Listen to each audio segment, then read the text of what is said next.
Parul Shah, psychologist, graphologist, worksheet designer and phonics expert.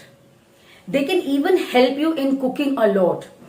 Putting few things, making small recipes which are very easy, like squeezing of lemon or anything like that. So as per their age, whatever activity they can do, let them do. For older kids, even they can make dough for you, for your roti chapati, or even just peeling of the vegetables, fruits. So many activities as per their age, even in the cooking they can do. So allow them to do.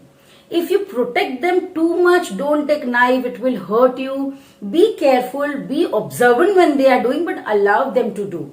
When they will make mistake, they will learn more and they will never repeat it. So the more mistakes that they do, the better and the more learning happens with the kids.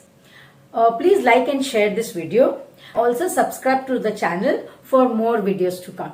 Connect with us on Instagram, Facebook, Gmail, YouTube and LinkedIn. Thank you.